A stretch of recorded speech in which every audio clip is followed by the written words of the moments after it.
Very good afternoon. It's 2 p.m, so it's time to resume the inquiry. Any housekeeping matters arisen over lunch? Not from this end, no. Okay, so in that case, are we happy to proceed with your next witness, Mr. Banner? Certainly, sir. So the next witness is excuse me, don't have my throat, Miss Catherine Ritson. And you have from her, amongst other things, proof with set appendices and a rebuttal. Page 2 sets out her qualifications. You're Catherine Ritson, a technical director at SLR Consulting. You graduated from the University of Pretoria in South Africa in 2001 with a bachelor's degree in landscape architecture. You registered with the Landscape Institute in the UK in 2002. You became a chartered member in 2007. You've over 23 years experience in the landscape profession in the UK. You joined SLR in 2024, having previously been at Alan Pike, who did the original LVA in this case, and you've then brought across this case to SLR, and you set out your various experience and indeed your involvement in this case in the rest of section 1.2. Is all of that correct? Correct. Thank you. So if I may, I'll take the proof and the summary as read. I've got a few limited additional questions.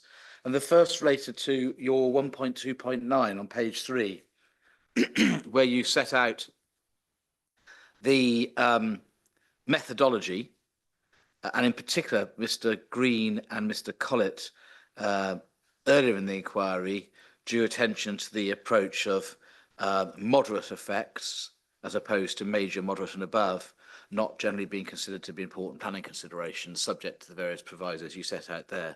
Is there anything you'd like to say about that, having heard Mr. Collett's comments? The standard practice, so I'll refer to a few documents that form the basis of methodology for landscape and visual impact assessment. And obviously our methodology set out on that. It is standard practice to have a range of effects identified. And although not required, it is best within an LVA to set a threshold to what is considered to be an important planning consideration or significant in environmental impact assessment terms.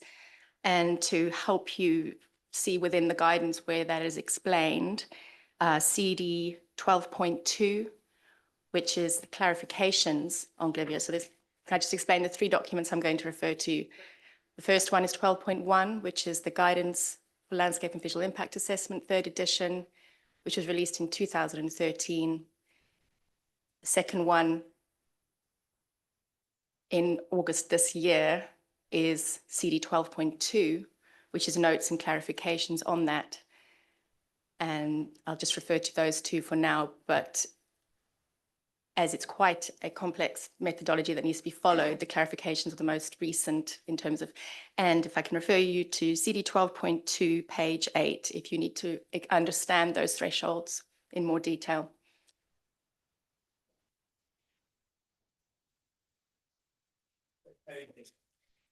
Page 8, if you go to the 4th paragraph,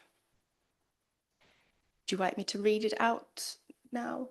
Yeah, as indicated within GLIVIA, I'm going to use GLIVIA as the acronym for guidance line. At paragraph 3.33, it is not necessary to establish thresholds for levels of significance, provided that it is made clear whether effects are or are not significant. However, typically, effects falling below the middle of the range of overall effect are assessed as not significant. For example, if using a scale of minor, moderate, or major, then major effects will be significant and minor effects will not be significant. In this example, moderate effects may or may not be significant, and justification would be needed in the methodology or receptor assessment as to whether a moderate effect is significant or not. And just to aid you, within the SLR methodology, we have 5 tiers: minor, moderate, major, moderate, and major. So we're still using that middle threshold. Right. Apologies, I was writing at the very start there. So we have 5 tiers. Just go through one by one. Minor, Yes. Moderate minor,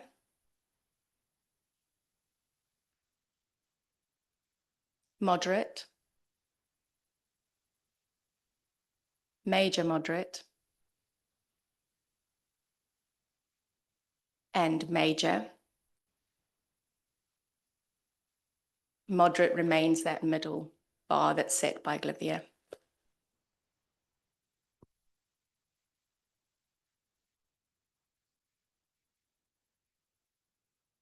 And I'm not sure if, just to clarify, we've not identified any effects, moderate or above.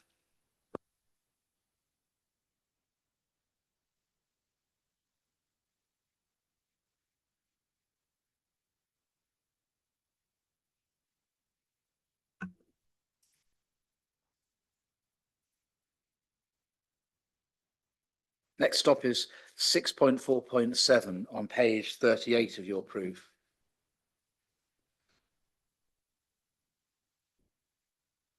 Where you discuss the current baseline, you say effects are assessed against the current baseline in line with guidance, but you also have had regard to the extant approval. Can you just explain, firstly, how is it that the current guidance requires you to assess against the baseline as opposed to the extant consent? And secondly, what relevance do you see the extant consent having in considering the analysis of the proposed effects of the development? It is a requirement of Glivia to consider the baseline and to consider a dynamic baseline, but you start with the baseline because landscape is constantly changing. We've seen that on the site recently, on our site walkover. If I can take you to the same document again, CD 12.2, page 7, just the page before the last one. Yes, just give me one moment to catch. Yeah.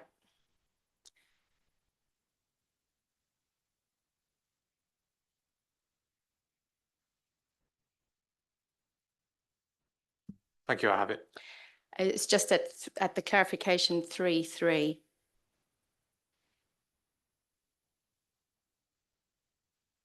It's just a clarification on baseline reporting, helping to understand that where there is likely to be a change, in these cases, the baselines and scenarios that are assessed should be based on the most likely future scenarios and timings and agreed with the decision-making body. In the context of my LVA, I have visited the site on various occasions and considered the baseline as part of those visits. And so within my narrative, I have considered how the landscape may change should the extant approval have been built out.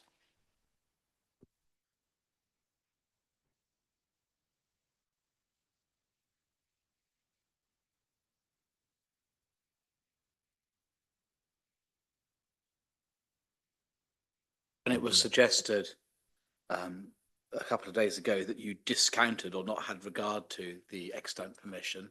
Is that right? No, I've looked at the extant approval. I've spoken with the client about the extant approval and how much consideration needs to be given to that in terms of views within the site. But no, the principle of a woodland burial site, that it could have been started being planted and implemented since my first visit, between my first visit and my second, third visit, I've had that in mind all through writing my LVA. And one of the components of that is presenting woodland within the landscape and reinforcing the boundary of Farnham Park.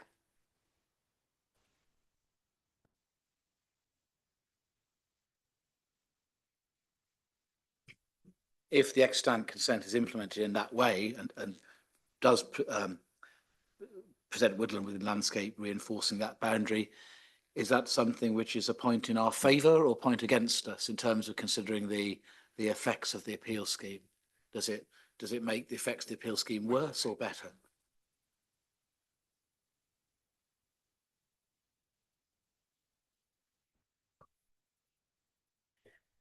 We already have quite a strong sense of enclosure within the site. It would just reinforce that sense of enclosure if there was more woodland along its boundaries and within the site. So essentially it doesn't change my assessment. I just think the scheme has probably changed to respond to the application being presented at the appeal today. Thank you. Then could you take up CD 12.7, the landscape character assessment? And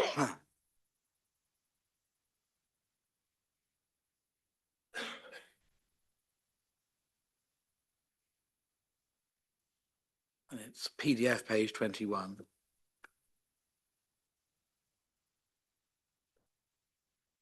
I have that in front of me. I obviously asked Mr. Collette some questions about this.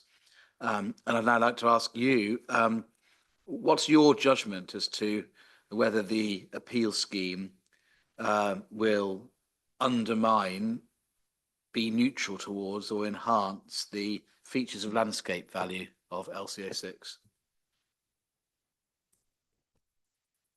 It will not undermine the landscape character assessment. And well, if we look at the 4 columns, it will remain a landscape valued at a local designation level, local authority level. And it will still have listed elements along its boundaries. In terms of the key characteristics, we're not substantially changing the topography. We're retaining the landscape structure, which presents an enclosed character, and we are enhancing its condition, although I realize that is part of the ex-stamp approval. So no, it would not change the key characteristics, landscape or landscape value. If anything, by reinforcing the sense of enclosure, it will increase its landscape value. Thank you. Then could you turn to your appendices and sort of the penultimate question? Can you talk the inspector through the key steps of your B tables? And as you do, if there are any points you wanted to respond to that Mr. Collette made, please do so. We won't do the same with the C tables because visual effects are outside the reason for refusal as confirmed by Mr. Collette, but just in relation to the B tables, if you could walk the inspector through the key points. So I'm at B1 in my appendices, starting with table B1. As I just said, this is already a designated landscape at a local authority level. The third document that we referred to in carrying out landscape and visual impact assessments is TGN 0201, so 12.2, very different number, which is guidance for assessing the value of landscapes outside of designations, but it's a very useful document to read, so in understanding how value is assessed. Is that 12.3? So 12.3, yes, that's sorry. that's the one. That's the third one that you're referring to that you had 12.3, yes. Yes, just so I know that I've got that's the right document. Correct, 12.3. It's the Landscape Institute's technical guidance note on assessing the value of landscapes not designated, and it came about once the MPPF introduced the term valued landscape. But the important component of it is that it acknowledges that all landscapes are valued in some way. And we obviously have a key threshold of criteria that they are valued across the UK. So table B1 goes through the factors that are listed at table 1, and they are listed in my methodology so that you can understand how value is assessed by our profession. It's a range of factors. And as I said, it is already designated as an area of great landscape value. And we acknowledge that, and that sits it at a local authority level. And it's just acknowledging that we are not above that value characterization. It is not an area of outstanding natural beauty or a national park or a national landscape as defined in the MPPF. So you can look through each of those criteria, and Mr. Green picked up on landscape condition. And that doesn't change my assessment of it as a local authority value. It just acknowledges that there are areas that can be enhanced within the site. The next set of tables, it's very important in landscape and visual impact assessment that there are 2 components. We assess landscape and we assess visual, and we are just going to be looking at visual. Oh, sorry, landscape. Glivia sets out it is guidance, but it makes it very clear that anybody assessing effects needs to consider the sensitivity of receptors. Receptors remind myself to slow down. Landscape receptors or any physical elements, aesthetic or perceptual qualities, published character areas, anything that might be affected by a proposal.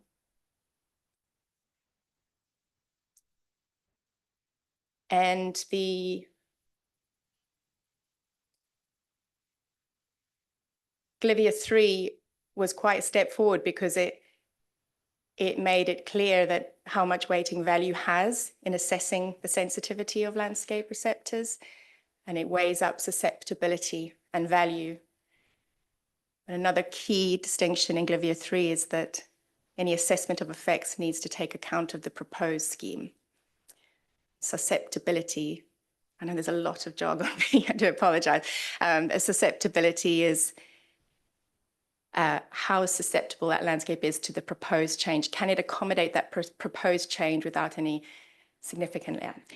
So the tables take you through my assessment of value, my assessment of susceptibility, and then using my our methodology at SLR, what the outcome is in terms of sensitivity.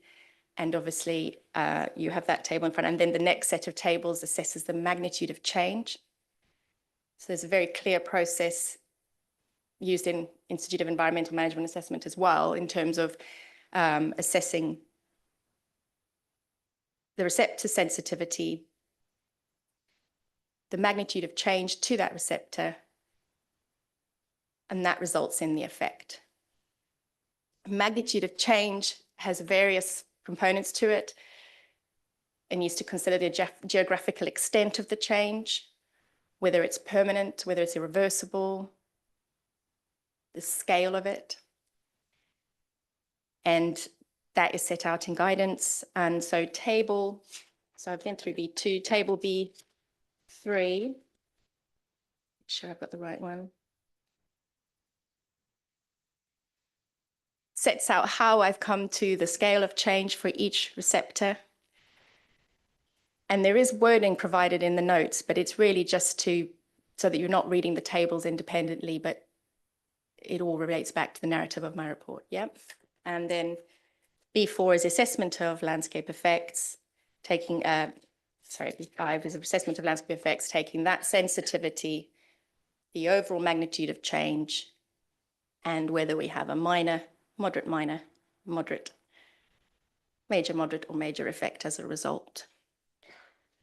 Is that sufficient to explain the process? It is for me, though. I'll just pause there because if you've got any burning questions, so now might be quite a good time to. No, I'm happy to see how cross-examination plays out and how it leads to any remaining questions I might have at that stage. Thank you. Then one last question: visibility from Farnham Park. Is there a sort of, as you see it, a requirement for complete invisibility? Is this Farnham Park a park from which there are no views of Farnham? Can you enlighten us on that? Sorry, no views of Farnham? Yeah, is Farnham Park a landscape like, say, the North York Moors National Park, where it would be the visibility of any built form would be problematic from a landscape and visual perspective? Farnham Park is a registered park and garden, so it is designated for a heritage reason. It is a designed landscape, and it has built form within it. The castle, I can't remember if it's actually within its boundary, but it's obviously an important part that has informed the design of the park. It has a cafe, it has various built forms, it has surfaced paths, benches, a published viewpoint. And all of those elements do not, our proposals will not affect any of the design criteria of Farnham Park. Thank you. Is there anything you wanted to add before I turn to you for cross-examination? Nope. Thank you very much. In which case, that's the evidence in chief.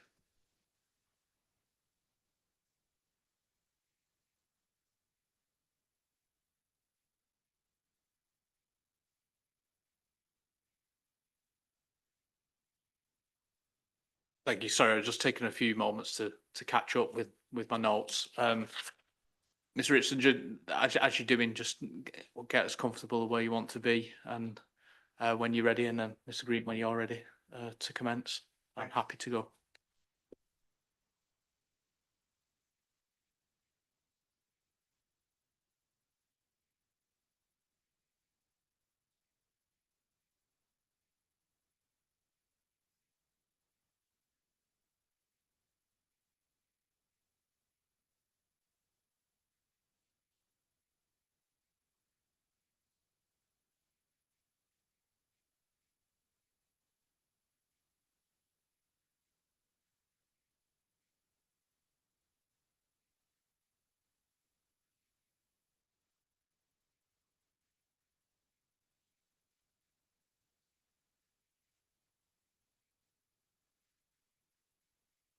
Hopefully I can stay here then afterwards. So sorry about that.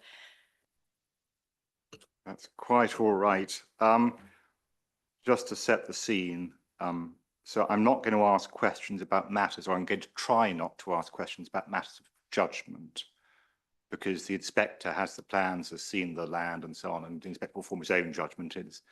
I don't find it terribly helpful trying to have a Punch and Judy show with a witness trying to persuade them that their views are wrong.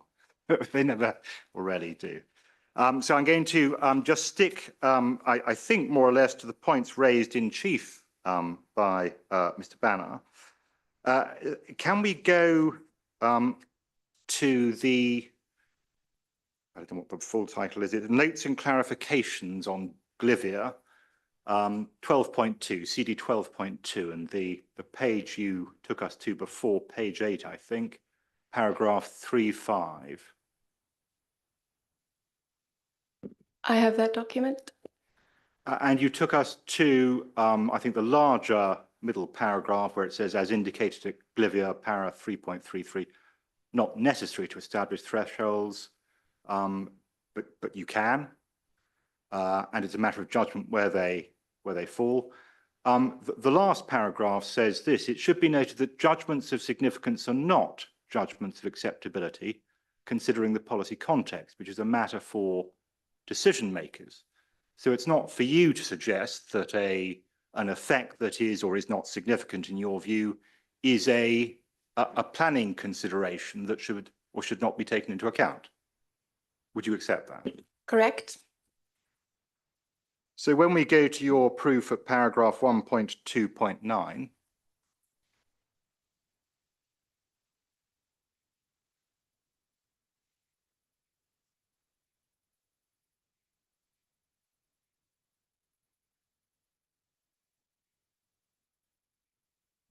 Yes. and we go halfway down the paragraph where it says the SLR methodology regards major and major moderate effects as important planning considerations in landscape and visual appraisals, or significant effects in landscape and visual impact assessments. Moderate effects are not generally considered to be important planning considerations, stroke significant effects. You really ought not to be commenting on whether or not they're planning considerations at all, should you? My role, sir, here is to aid you in deciding on whether the effects are considered a planning significant or not. And it is standard practice at appeals for there to be a threshold that's set that aids you in that process. I know you will take your view, and you will note that I have, in introduction to my proof, made as much effort as possible to remove any subjectivity from my LVA. And the level of effects I've been using a tried and tested methodology to present what I feel is the level of effect of the scheme proposals. I do appreciate that the decision on whether it is a planning consideration or not is your own. Well, just going back to the guidance again, and this is guidance you say you've followed, it says it should be noted that judgments of significance are not judgments of acceptability, considering the policy context, which is a matter for decision makers. You are here effectively saying, if it's not significant, it shouldn't be a planning consideration for the inspector to take into account. That's not in accordance with the guidance, is it? No, as Mr. Banner clarified yesterday, I have assessed and commented on all levels of effect assessed within my LVA. I've not discarded any of the effects that I've identified. You have another requirement of Glivia is proportionalism, but I've maintained consistency across my assessment of effects on landscape receptors and visual receptors, even though visual is not actually a matter of the refusal.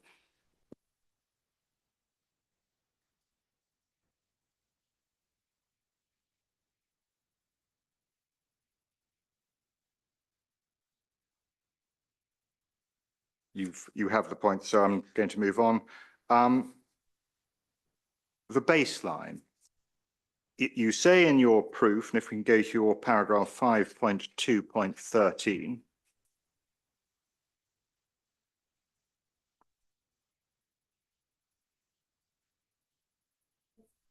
I have it. good. Any landscape and visual effects need to be considered in the context of the extant approval and the baseline, which is evolving to respond to the approved change of use. And on that, we are entirely in agreement with you. There is an extant permission. There is an approved landscaping scheme.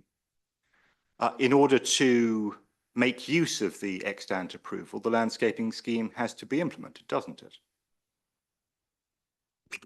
Yes, And if this appeal is dismissed, if this building is not built, my understanding is that the appeal site will still be used for burials. I mean, do you understand that, or do you have a different understanding? I'm not sure if it'll be used by this client for burials because I don't think it can. I'm not the specialist on need, but I'm not sure if they would continue on that basis. Okay, you think they might sell the land?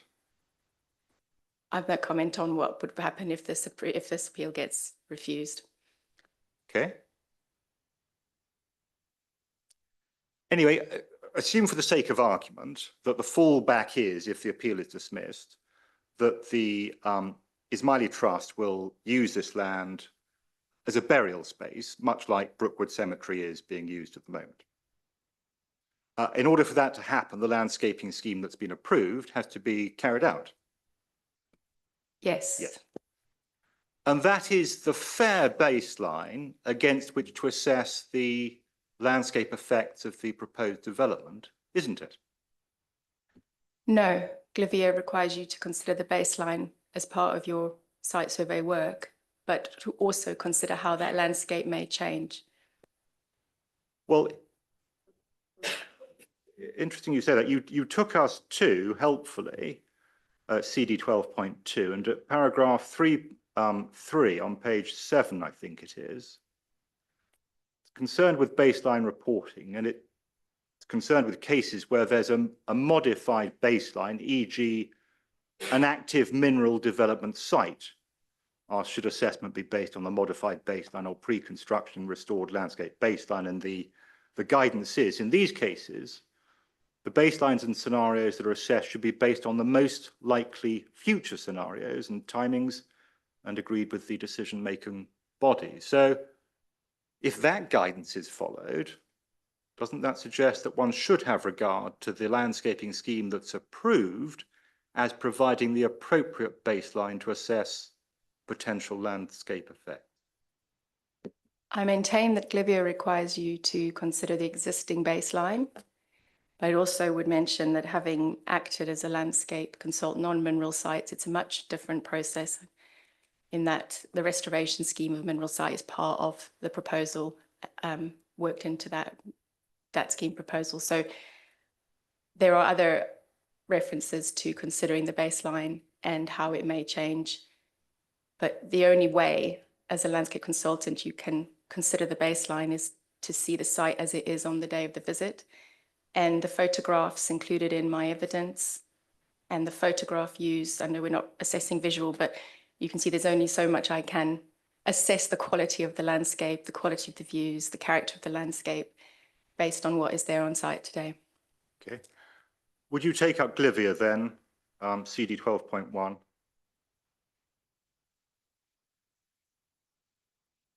And go to page 27.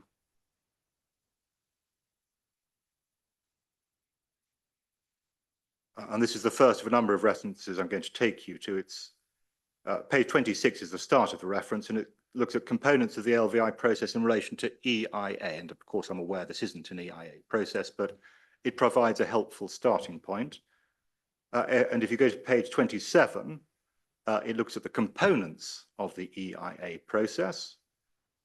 And one comes eventually to baseline studies. And it says this establishes the existing nature of the landscape and visual environment in the study area, including any relevant changes likely to occur independently of the development proposal, includes information on the value attached to the different environmental resources. So in establishing the baseline, it's right to look at what is likely to occur in the event the development doesn't go ahead. Correct. And that would reduce the scale even more in terms of what I've identified as a scale of effect, because we'd have a woodland already on the site. I want to make sure we're not at cross purposes. The starting point in assessing the value of the site as it is at the time the decision is taken, that should have regard not just to its current state, but also the proposals that there are already, the adopted landscaping scheme to improve it.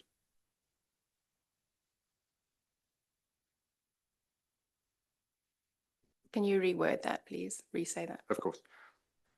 A decision is going to have to be made on the potential landscape impact or effect of the proposed development here, the building and other features. And the question is, do you measure that from the state of the land as it is today, or the state of the land as it is going to be if the adopted landscaping scheme is implemented? To clarify, I have measured it from the state of the landscape as it is today, and in accordance with Glivier, I have considered how that landscape may change when writing up those effects. I can only assess the baseline, and it is standard practice to assess the baseline based on what is on the site on the day of a site visit. And that changes each time you go back to site, which is why we consider winter and summer views, because we accept the landscape changes.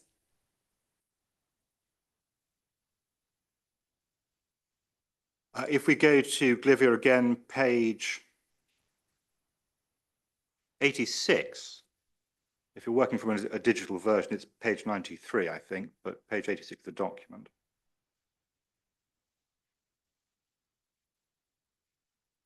Obviously, Sorry, can you just repeat it again? Forgive me, sir. It's page 86 of the text, page 93 of the digital version. Glivier, 12.1, sir. Page number again. Page 86, sir, or 93 of the electronic version.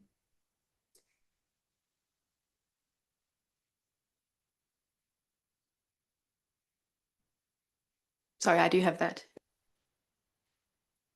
Under 5.33, reporting on the baseline situation, it's the last paragraph. The aim should be to describe the landscape as it is at the time, but also to consider what it may be like in the future in the absence of the proposal. And in the absence of the proposal, and you may have different views about what's likely to occur in the future on the site, but in the absence of the appeal scheme here, what is likely to be the case is the adopted landscaping scheme. That is all I have in front of me to consider what could happen with the site. Yes. Yeah. Yeah.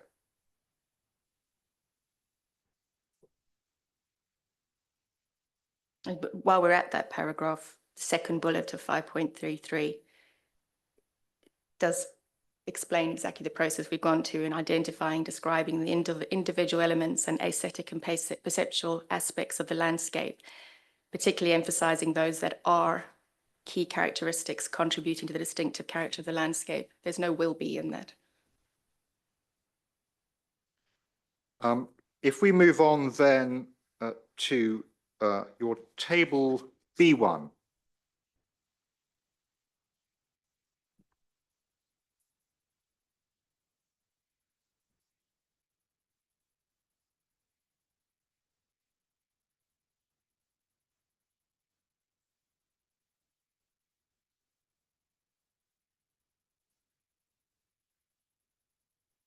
I have that. And this is the table that sets out the various elements that go towards your assessment of the value of the landscape here. Correct. Or rather, as you put it, the value of the site and its immediate context. And is that essentially the landscape character area or a different, what's the area you're looking at? It is the site in its immediate setting within LCA 6. So it does refer to LCA 6 where the site sits within that character area. Okay. And the point we've been exploring up till now, the baseline, one can see how that might have a bearing on the overall value you ascribe to a site. You describe the site as being in a moderate to poor condition. The site is under the control, under landscape condition. The site, you say, is in a moderate to poor condition. It's under the control of the appellant. The appellant has the benefit of permission for a woodland burial site with an adopted approved landscaping scheme. And it may be thought unfair or simply wrong to use the existing unmanaged site as the component or one of the components to assess value, when really it ought to be in a better condition, managed in accordance with the approved landscaping scheme. The site is managed, and if that doesn't change my, as I mentioned in my examination in chief, my assessment of landscape condition as a low doesn't affect my overarching conclusions that we've not raised the value of the landscape above local authority.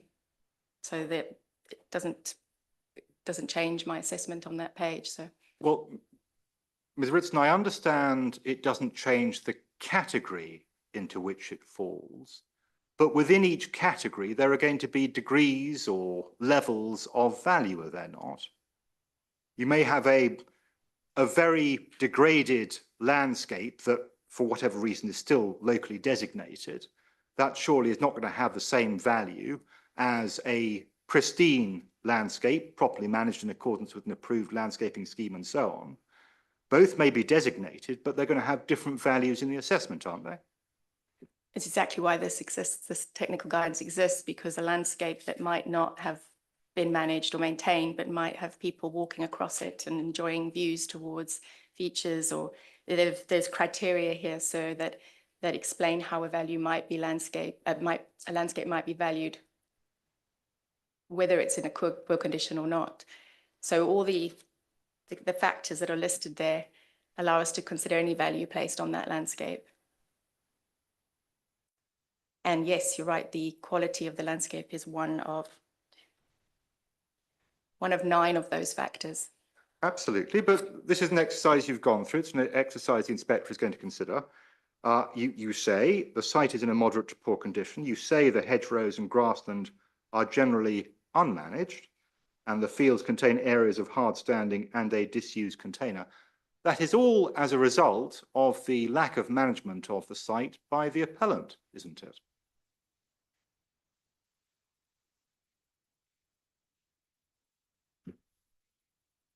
Yes, this is in the appellant's ownership. It is in.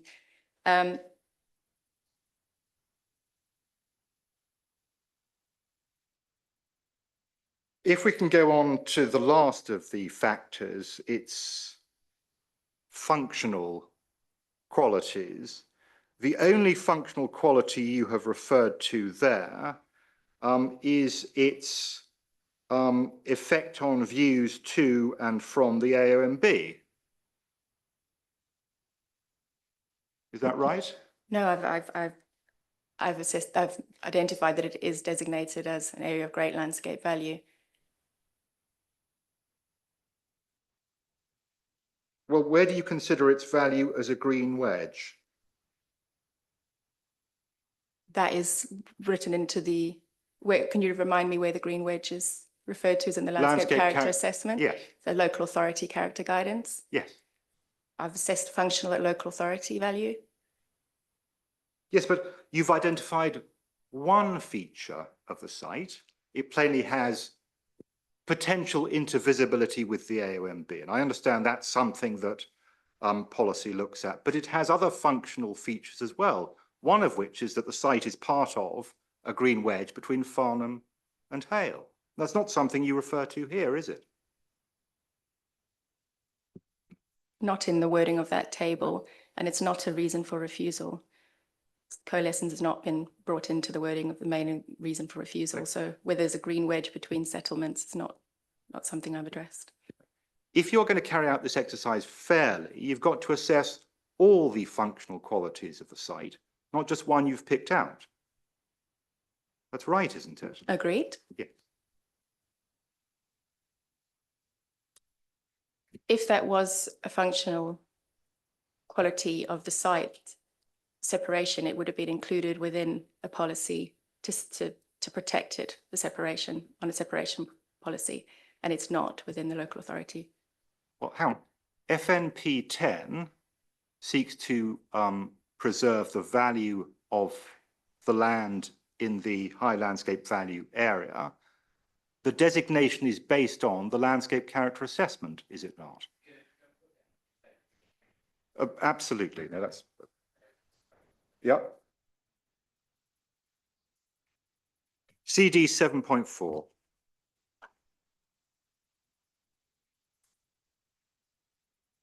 And if you could start by going to page 39. It's actually 38, I suppose.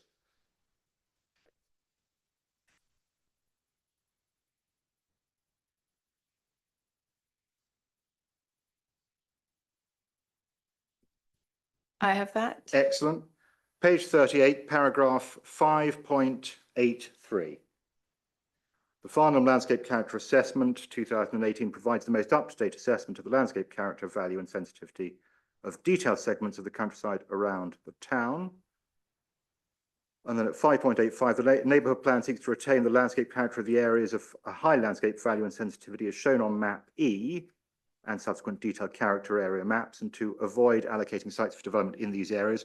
And one can see map E, page 39, and that's broken down into the different landscape character areas from the 2018 study.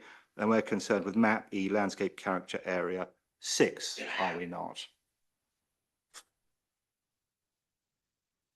Page 41. Yes. FMP 10 itself is at page 44.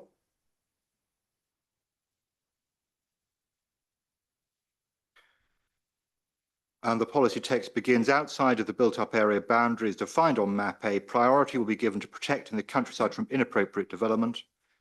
A proposal for development will only be permitted where it would, and then a number of conjoined criteria apply. And at D, retain the landscape character of and not have a detrimental impact on areas shown on map E as having high landscape value and sensitivity. So again, it's seeking to protect the qualities identified in the landscape character assessment, is it not? Correct. And those have been listed on that page of the character area guidance. Yes. And one of those qualities is the fact that the landscape character area 6 forms, I think it's essential, certainly a green wedge between Farnham and Hale. Green wedge separation policies, they are planning related policies, and whilst how those separation between policies, can you turn your mic off, please? Sorry. Whilst there is an element of how the separation of settlements and how it's perceived does overlap with landscape and visual appraisal, it is a planning-based policy. So in terms of what forms the separation between Farnham and Hale, that's not part of the landscape character assessment's role. It's to assess the landscape character and the components, and landscape is in terms of the qualities of the landscape, the features in the landscape, not how they can perform a planning role in separation of settlements. The landscape described is of small fields, is it not? Small enclosed fields, yes. It's not a landscape of built development, is it? No, but it does have built form within it. Yes, and is the built form identified as a positive feature of the landscape? It's not identified as negative.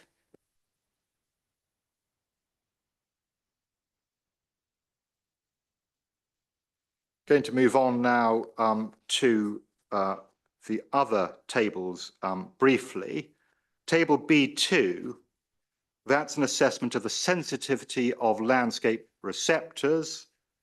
And here you've broken down, in accordance with the guidelines, the landscape itself into different physical features that together make up the landscape. And the first one is small fields. And here you're assessing the sensitivity of the landscape receptors to change. And in the notes, there's reference to the small-scale rural landscape being a key characteristic of LCA 6, agreed with that. And you refer to the fields having the ability to accommodate the proposed change without transformational adverse effects. In that, Are you including the building? Yes, I am.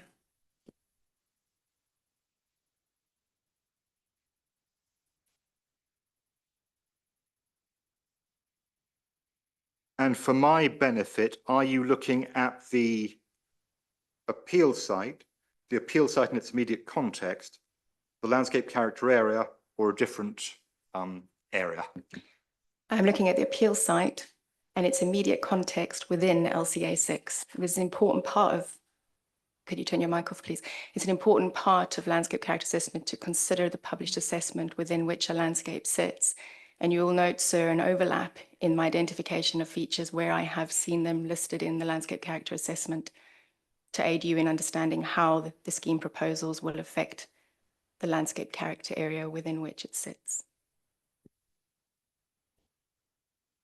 Right, well, I hear that. Then we can go on to table B3, which is just looking at the magnitude of landscape change, another element in the appraisal process. And you refer to a slight magnitude of change. And again, in the text, you say 2 of the fields will be permanently converted into the wooded landscape associated with the burial ground in accordance with the extant permission, which applies to the majority of the appeal site. The change will be limited to within the site boundaries and will be permanent. The change from 2 fields to 1 wooded burial site will result in an overall slight magnitude of change. Why no mention of the building? So please note the tables, and it's set out in Glivier that narrative with an LVA should form the main purpose, the main body of an LVA. The tables are provided to support that text, and I can refer you to paragraphs within my LVA that refer to the building specifically. And I do acknowledge that that change includes the building.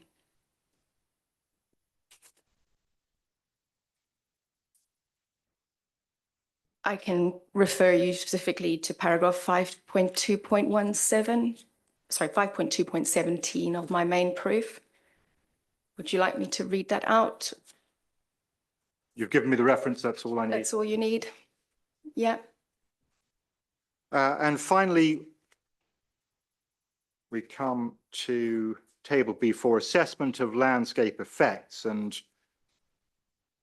consistently with the previous disaggregated landscape features, you identify the effects on the different elements. It's fair to say that these elements don't all rank equally in importance. One's going to attach rather more importance to changes to the small fields than to the pylons. Is that fair? Yes, I do accept that the pylons are not going to be affected by the scheme proposals.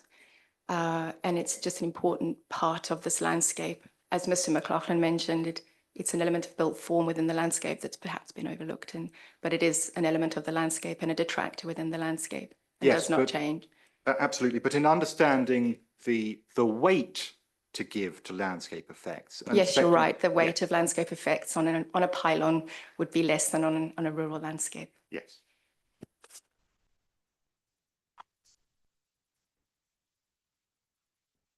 Hence neutral.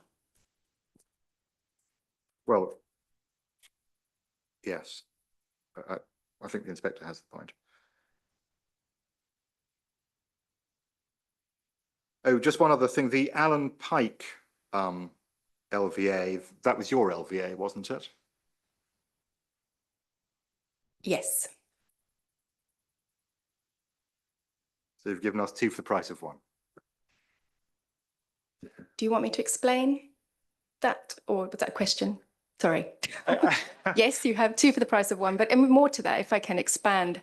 Jeremy Smith, who authored TGNO 2 on landscape value, and a member of SLR who fed into Glivier 3, all work at SLR. And so not only have you got 2 landscape and visual appraisals in front of you, Jeremy Smith has peer reviewed my appraisal, just to give an extra level of scrutiny and to make sure that we all understand the scale of effect really being appreciated on the site by introducing one building into a landscape.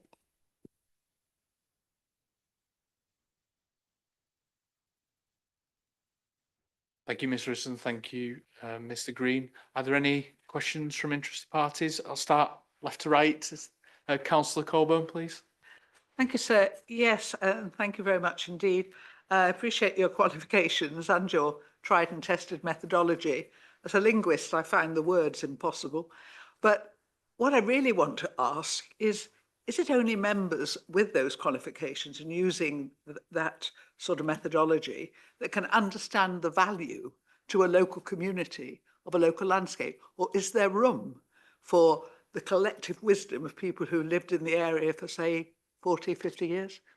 Of course, we understand as landscape professionals that we do not live in the landscapes we're assessing, and to understand the value placed on those landscapes would be remiss.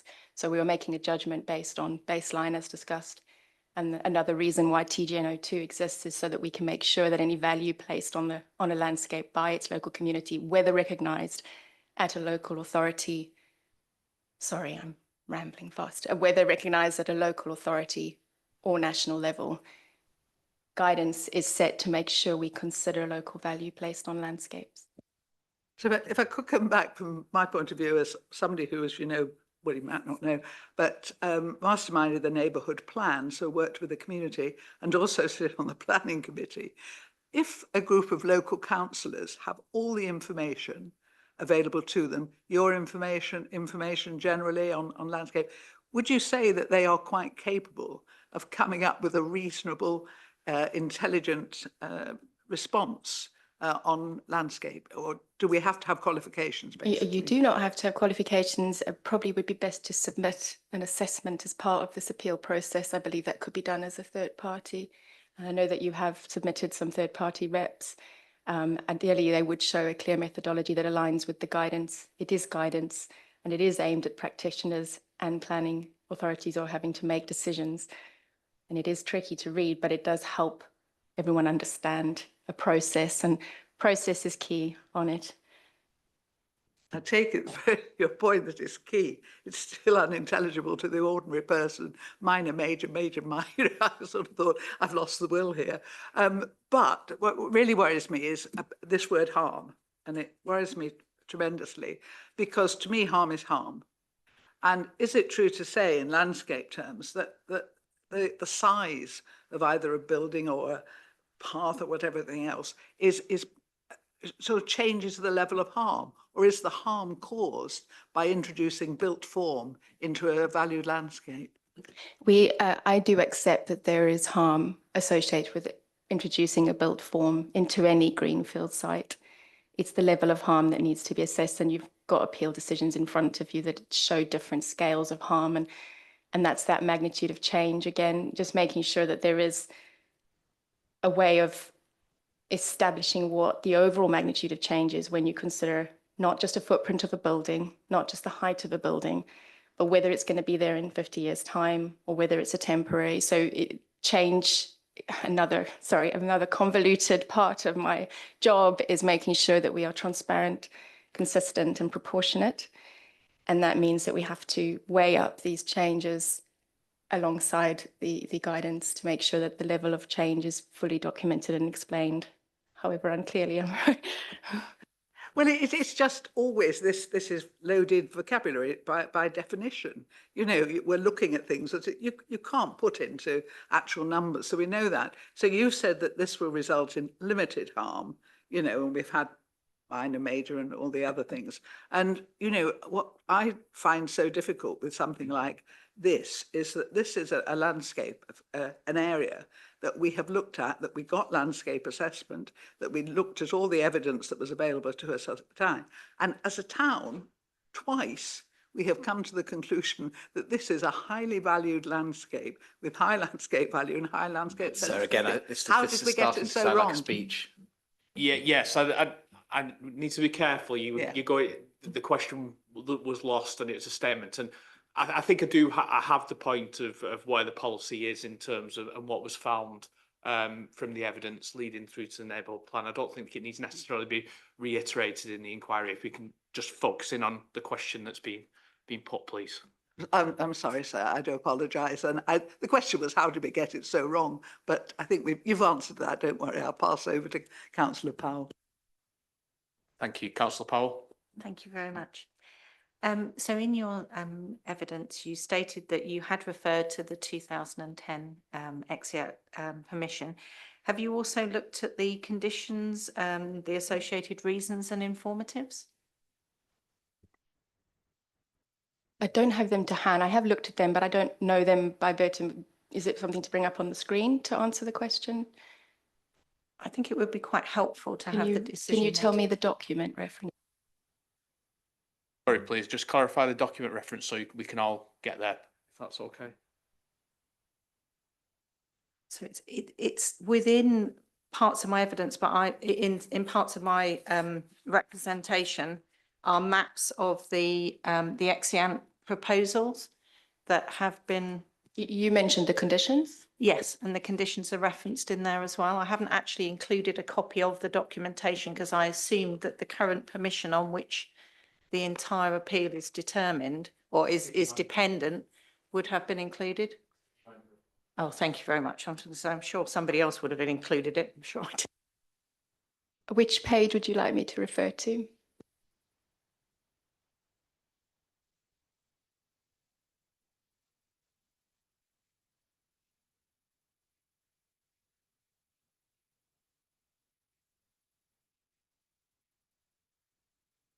So it's condition 1 on the first page. I have that in front of me. Thank you. So within condition 1, it says that the planting scheme shall provide random, unregimented planting arrangements. In landscape terms, would you consider the linear planting along the new road to be either random or regimented and therefore in compliance with the ex-ante proposal condition? I do not believe it's a requirement of this proposal to meet the conditions of the extant proposal.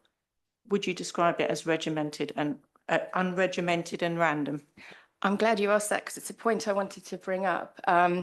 We've established that you will see through my evidence, so that the site's most valued for its setting, its relationship to Farnham Park, and the third parties have spoken about views from Farnham Park.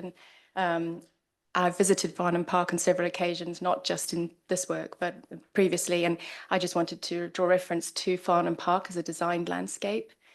It has formal avenues of trees, hard surface paths, areas of woodland, and within close proximity to our site, there are areas of woodland and surface paths. And so I feel that there is reference to a designed landscape, which is very, very important to the setting, to the site.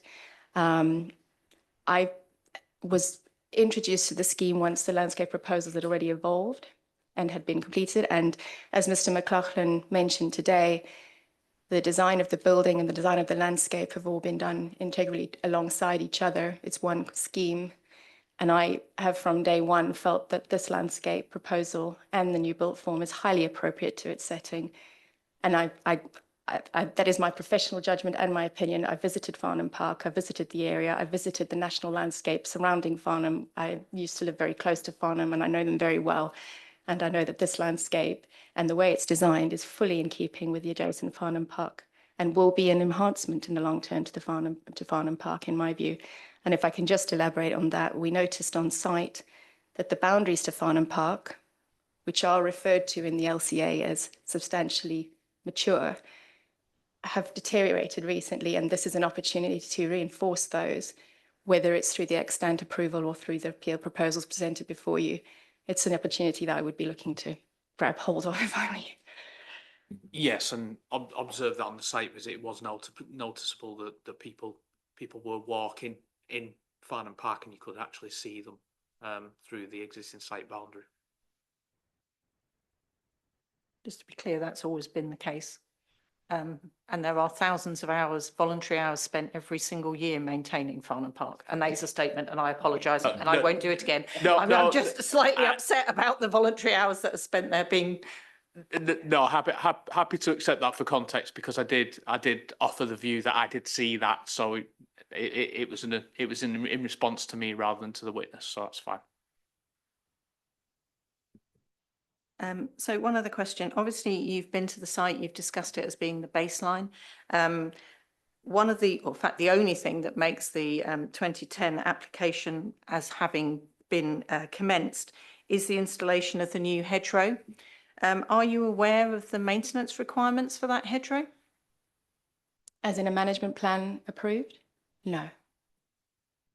So if I was to tell you that that hedgerow was to be maintained between 1.8 and 2 metres in height to maintain the vistas, which are part of the Exeant. Can I ask for the document I need to look at, please? Again, so I'm sorry, this is, you're being generous, and I'm not opposing allowing this cross-examination because there's no right for third parties to cross-examine under the Inquiry Procedure Rules. It's an abuse of that generosity for the councillor after multiple warnings to keep giving new evidence which hasn't been tested, and it's unfair. I do think you have to be careful in where you're going with this in terms of the question that's been put and the statement that's been created. There's also whether there's a reasonable expectation for an answer to a question about an extant permission and the requirements of it. Insofar as it relates to this proposal, I'm not entirely sure where it's going in terms of whether it's assisting me towards a decision, but I'll allow the question to be put so that we can make a judgment on it.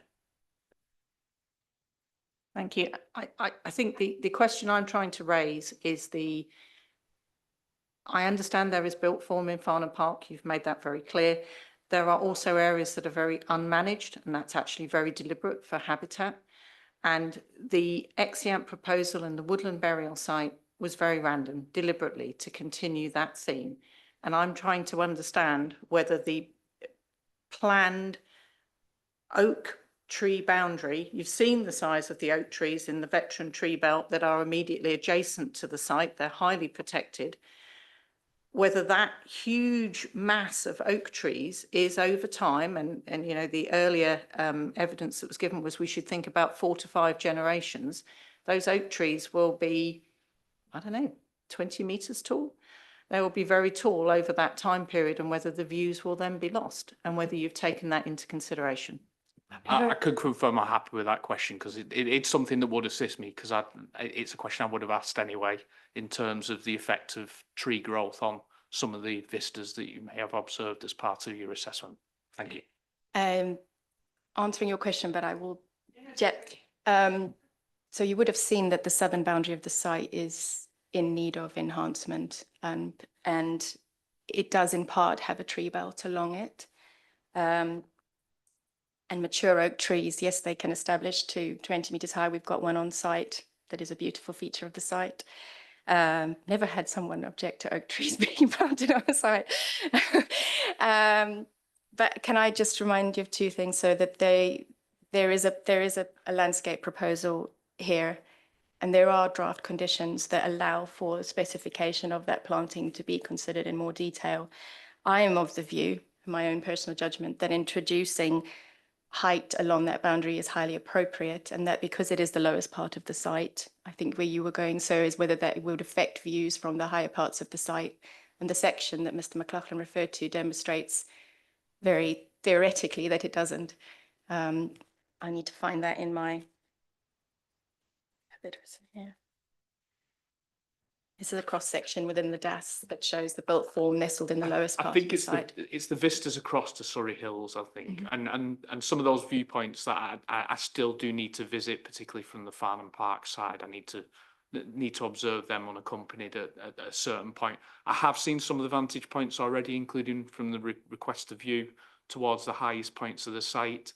So I can make my own observations to a certain degree with reference to the plans and noting the conditions that are there, but I think it was a helpful comment to make, and I understand the concern that you're expressing is, are those, I'm assuming, are those over to the Surrey Hills? Yes. So I would refer you to the accurate visual representations, and not to bring another technical document to you, but the methodology for those accurate visualizations. They're type 4 visualizations, so they're fully verifiable, which means that they could be done again to demonstrate that they are true and factual. They're based on a model of the building and the landscape specification on the plan as it stands at the moment. And they demonstrate from the highest point on the site, which is Oasthouse Lane, that those views will not be affected, and you will still see that. I think it was Crooksbury Hill you can see on the skyline that will still provide an attractive backdrop to views. And I would also just mention that the views that are assessed within the LVA were agreed with the local authority in advance of the submission, which is a requirement of a recommendation, but it is the best practice to follow. The choice of accurate visual representations were agreed, and you will find when you go into Farnham Park, there is a plan within the Allen Pike LVA which shows that design landscape, and there is only one published viewpoint, which is one that we have worked up because we're meant to assess how communities experience the landscape, how they experience the views. So, you know, things like the views from the edge of Farnham Park, you have to step off that path, get to the site boundary, look in. So just when you're visiting Farnham Park, do it as a visitor to Farnham Park and use it as it is experienced by residents. You'll also notice the benches are orientated in certain ways to reflect the key views. So yeah, the viewpoints have been considered with the local authorities' impact and involvement. Yes, and just for my understanding, the viewing question was the one with the red beak and the hill, in particular, the one you're referring to. It's I'll take you to the page.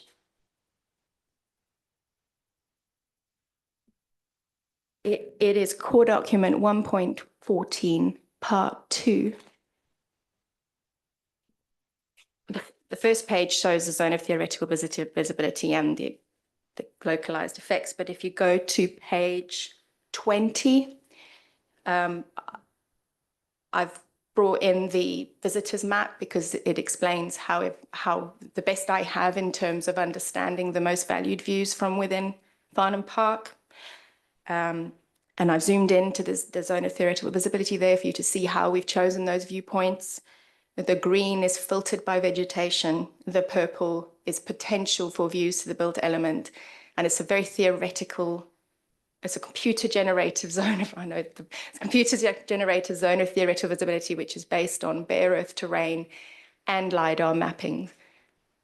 So that grading gives you and you will find that those points, even though it does demonstrate that in the worst case scenario, you might see the built form, are photographs, and type 4 visualizations show that you won't because of the nature of the vegetation. Yes, I have experience of dealing with LVIA before and zones of theoretical visibility.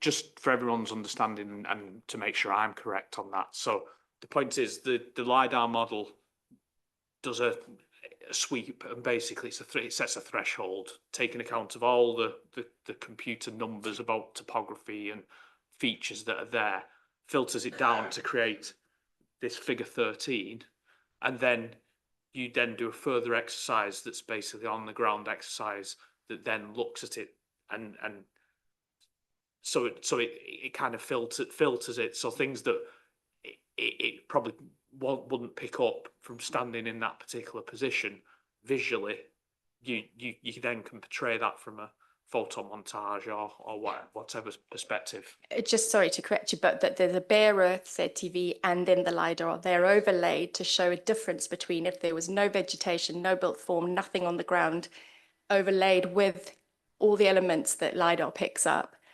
So as a theoretical, and we use that to inform the visit, to inform going to site. Yes, sorry, I was jumping onto the second stage, which was a LiDAR rather than the very lowest level, because I think the LiDAR usually we take that as the very base. We used to use long sections, and so it's so much better these days to have it, but it's really just a tool. I can remember long sections. Yes. So.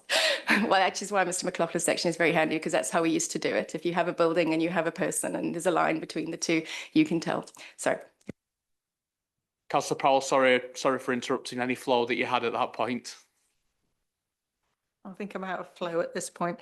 So I guess the only other question I had was in your view as a landscape expert, and there's been an awful lot of discussion about screening of the building. Of course, if the building wasn't there, it wouldn't need screening, would it? I don't think the building should be screened. I think it's a beautiful building, I agree.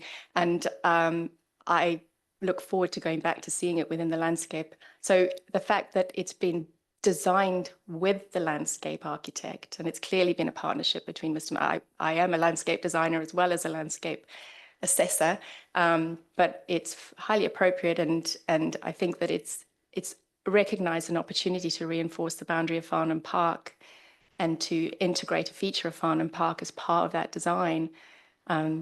So I don't think the building should be screened personally, but I've tried to take all that subjectivity out of my assessment. It's one building in a rural landscape, and we're introducing a lot of new woodland as part of the Farnham Park setting. So I don't see it as mitigation, I see it as enhancement as part of the scheme. And there is some definitions in Glivia about mitigation versus enhancement, but probably. Thank you, and that's a combination of professional judgment and subjectivity in fairness, because obviously that's a matter for me to consider in terms of whether I can reach a different view or the same one. So, Councillor Powell. Last question, I solemnly promise. So I guess on that same note, the difference between screening something, and I think you've just actually indicated it, screening something and retaining views, and the pros and cons in your independent and professional opinion, the difference between those two things. And there has been reference in the third party about the view towards the church, which when I look at the landscape proposals, there's still a corridor maintained within the landscape to allow for viewing of that church. And so yes, it's part of design. It's recognizing distinctive features in the landscape, framing the views to them.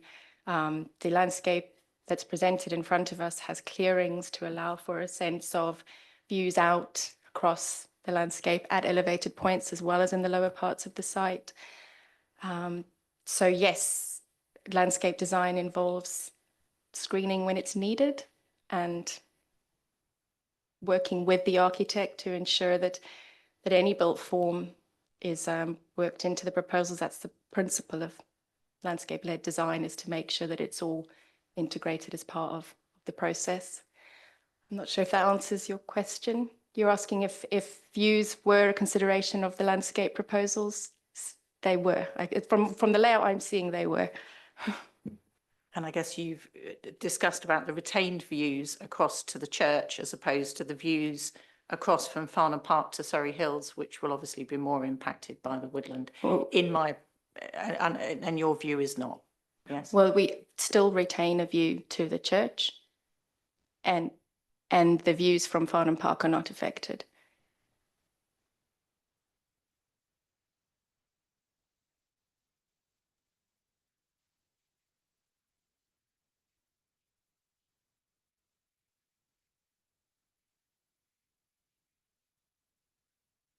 Thank you. Anything further for interested parties before my questions? I think a lot of my questions have been answered. It may be worthwhile moving seats in anticipation for re-examination as well. So I'll let you get comfortable first while I just check through my questions to make sure if there is anything that I need to add.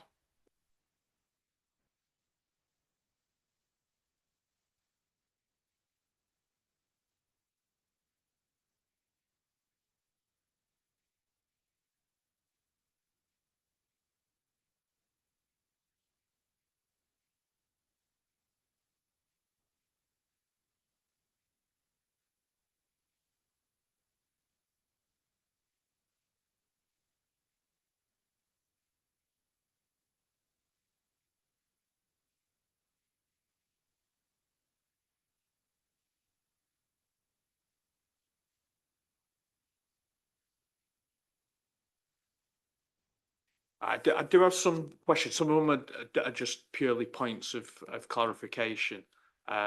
Just particularly, I don't want to rely on something if I'm not 100% certain that it's accurate. So the first one's just a methodology point. The paragraph 3.12, 2.12 of your proof refers to LCA 6 as having high landscape sensitivity to development for certainty.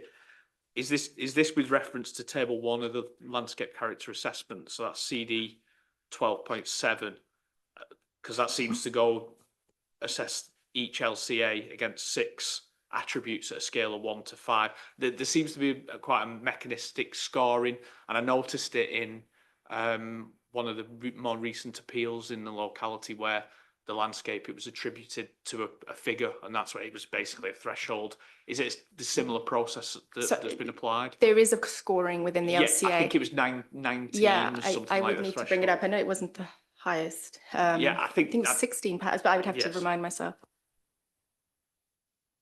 Yeah, I think in the LCA it was 12-17. I think I've got it here as 19. I'll just pick it up.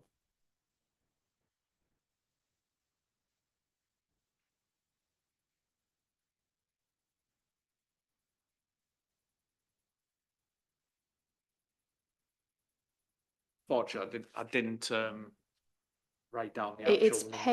it's table 1. Table 1. Oh, I'll just tell you the PDF page. It's 44 and 43, yeah, 43 and 44. Yes. Yeah. Yes, so it's PDF. 19 for landscape sensitivity and 22 for landscape value. Yes, that was it. I was just trying to understand. Is that where you drew that reference from? Just so that. Which reference? Sorry, just to make sure I'm Sorry, understanding. it's 3.2.12 of your proof. Whether that draws across from there or whether it's different.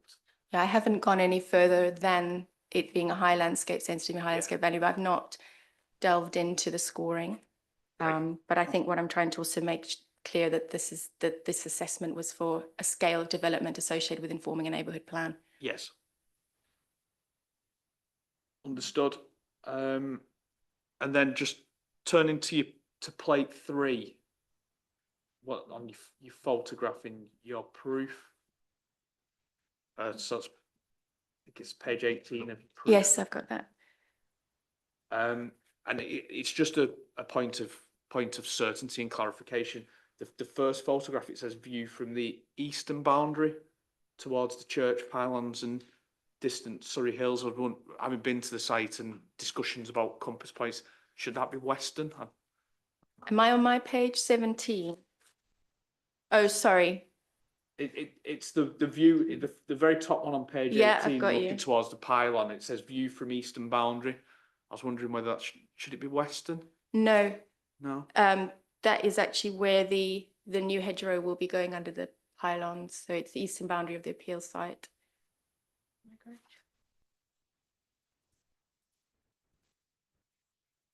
So it's the northeastern boundary. If I can show you on. Yeah, it might just be helpful. Yeah. Because just from the site visit, it made me feel like that view was coming from the west. Yes. But yeah. Do you want me to show you? Yeah. Yes.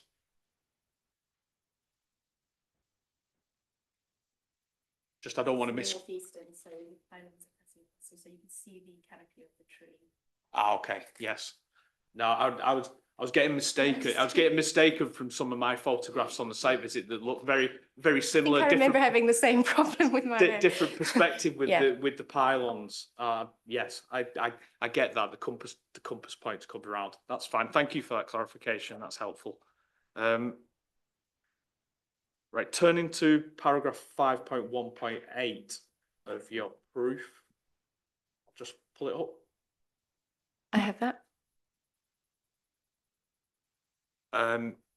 It relates to the review of the potential landscape and visual effects of the proposed development. Just welcome your view on the interaction of your argument about built form having done some degree of localised harm with the expectation of national policy in terms of protecting and enhancing valued landscapes and development plan policy requirements as well, particularly policy RE3 with respect to the AGLV and policy FP10 in terms of retaining the landscape character and not having a detrimental impact on areas of high landscape and sensitivity.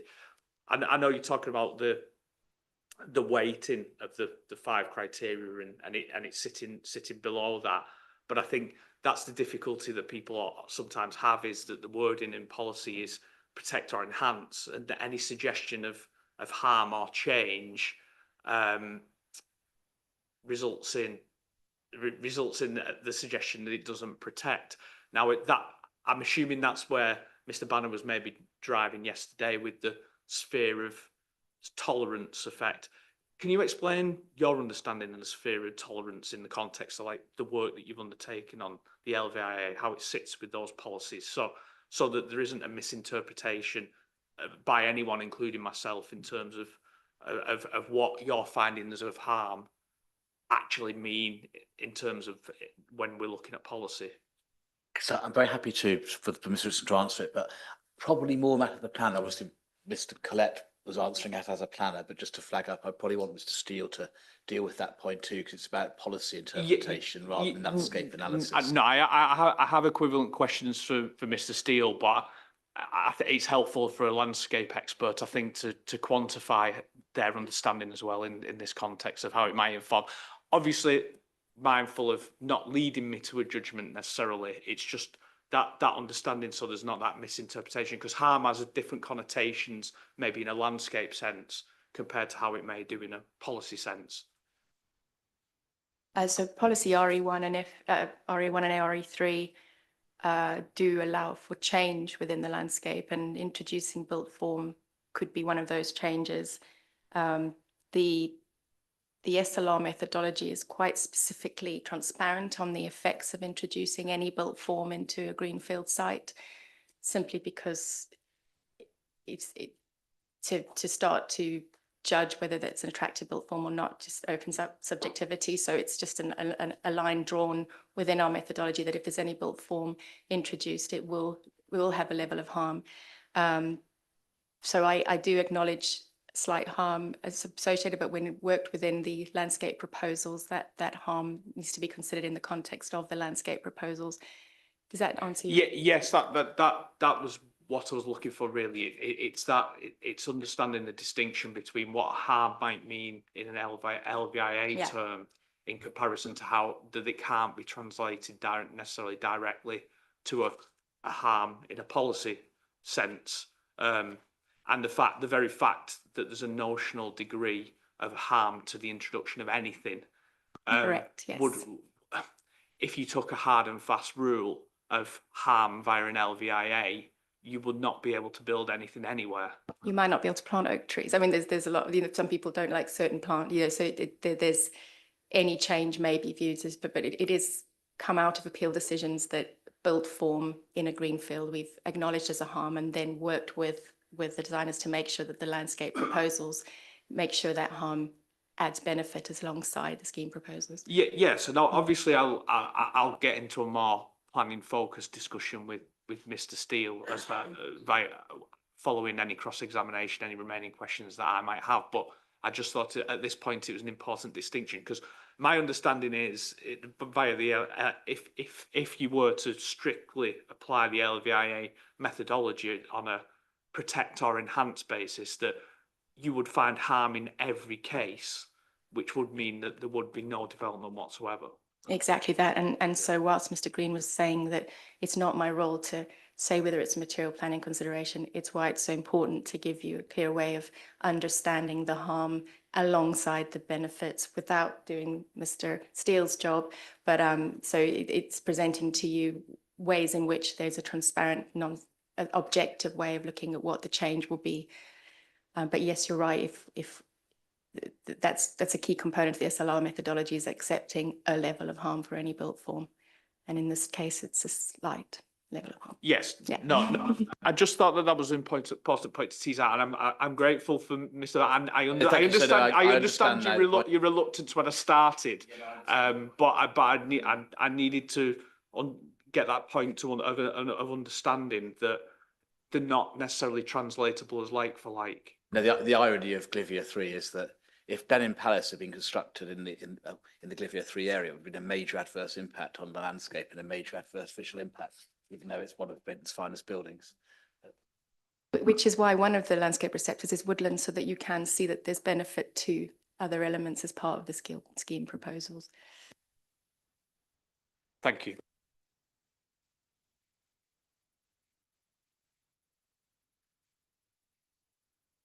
again, just moving on to minor clarifications, and just making sure my understanding is right on. I've not misinterpreted anything.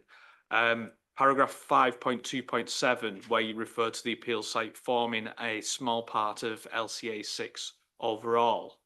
It says the evidence indicates that the appeal site as a whole is approximately. Sorry, that this is me. You refer to it as being a small part of the LCA 6, but having looked at the evidence, the appeal site as a whole is approximately 25%. So were you meaning the building rather than the site? I being was small? talking about the site. I know Mr. Banner talks about the built footprint as 0.4%. It might also be useful to refer to my appendix.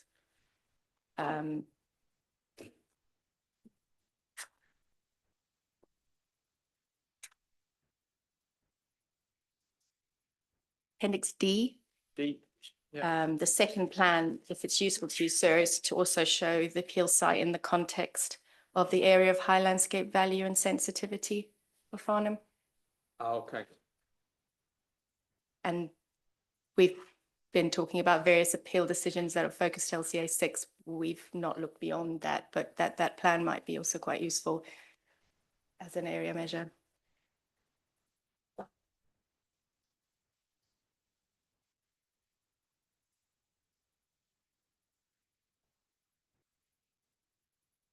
Okay, noted.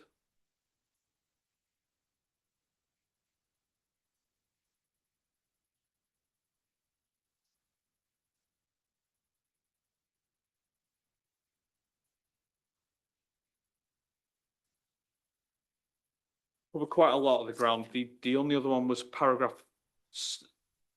7.1.4 of your proof, where you refer to the Hawthorns and Waverley Lane appeal decisions. So that's CD 11.1 and 11.6. In those cases referred to, I think both of them found a degree of harm to development plan policy. So I'm just wondering the relevance a little bit, because they did find effects. And I think there was a plan imbalance, and it was because it related to housing in that tipped the balance, but at least on the Hawthorns, there were a number of material considerations in that particular case, but there was conflict with development plan policy. I didn't believe that it was your view from the evidence that you thought there was conflict with development plan policy, so I just wanted to understand that kind of relationship, drawing upon that.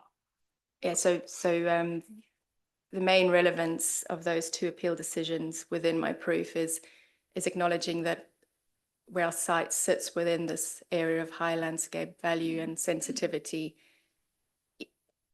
on a site-specific basis, the landscape varies in terms of its qualities and its value and sensitivity, and inspectors have acknowledged that in allowing appeals.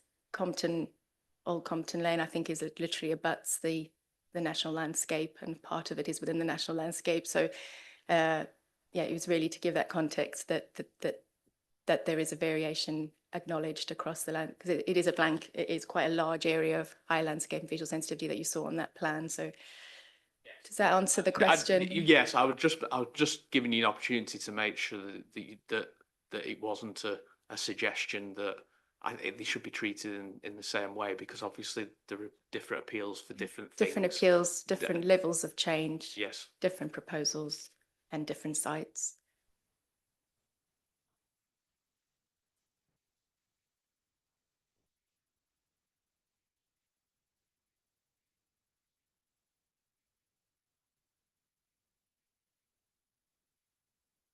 I think that's all that I had. Thank you. Ms. Banner, re-examination. Thank you, sir. Just a couple of points. You were asked in various ways about what was put to you as the appellant's lack of management of the site in relation to the status quo and the baseline. Could you take up the framework, if you got it, and go to page 60, framework from the few documents where Can you the remind me which Forgive CD me, sir, number? this raises a point that was raised by my learned friend yesterday. That's the introduction of a document that wasn't referred to It's in MPPF. cross-examination. it's the MPPF. It's before the, I think taking a similar approach that I did to the PPG with it being nationally available guidance that I should have before me. Similarly, I'd take a similar approach to the framework. Yeah. I did at the CMC specifically state that I didn't want those documents to be put before me because I should be aware of them. So I'll allow it to proceed on a fairness basis. thank you, sir. Which paragraph, It's sorry? 209. So in the context of heritage, national policy has a specific provision. It says this: where there is evidence of deliberate neglect of or damage to a heritage asset, the deteriorated status of the heritage asset should not be taken into account in any decision. So first question, is there, in the context, to your knowledge, of landscape, any equivalent policy, either in the development plan or in national policy, to what is said here in relation to heritage? Is there a corresponding provision or not? As far as you're aware. It's 209, isn't it? I'm just reading it again. Sorry, babe. Got the correct references in terms of it's a new framework as well. Yes.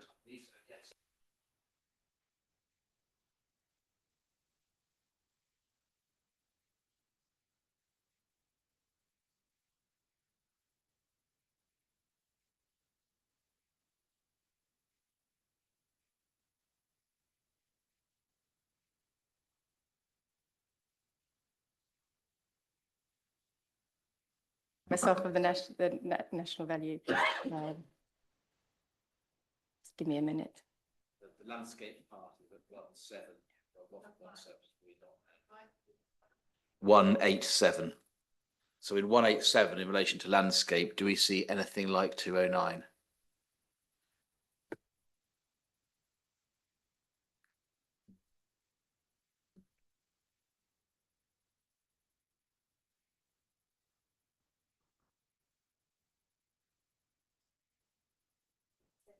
Sorry, 187 only relates to ecology. Mm. Is that?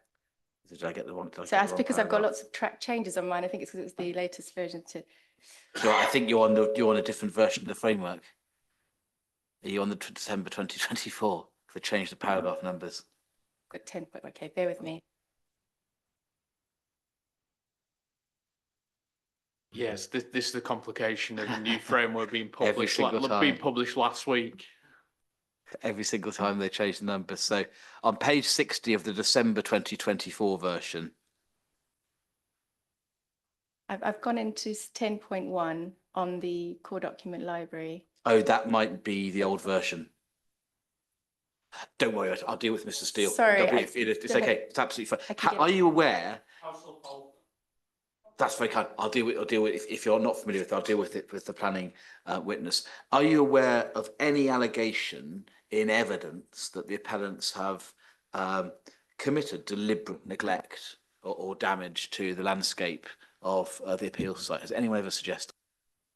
No, I think that the only notified clearance on site was because of works to the high voltage pylon by National Grid. Could you then take up Mr. Steele's proof at 3.7, because he deals with this issue, and you weren't taken to that. So to put the questions in context, Mr. Steele's page 11.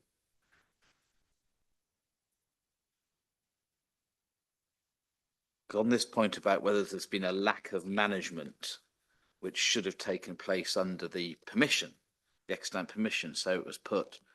Mr. Steele talks at 3.7 of his proof about the approved landscape method statement that's been submitted and approved under that I've permission. got that paragraph, yeah. And it said there each year during planted season, shrubs and native trees, I think that must be meant to mean, will be planted on each occupied grave. So it's a grave by grave approach every season. And then it goes on to say, the officer's report, much of the planting would take place when burials happen. It could therefore take many years for the copses to be established. So what does that suggest about the accuracy or otherwise of the suggestion that there's been a lack of management and that what should have happened is very substantial planting already under the extant permission? Is that right in light of what's said there? No, that's not right. the planting associated with the extent approval, as you've noted, could take many years to Thank be you. in place. Thank you. I think everything else has probably already been covered. So thank you very much indeed, Mr. Richard. Thank you.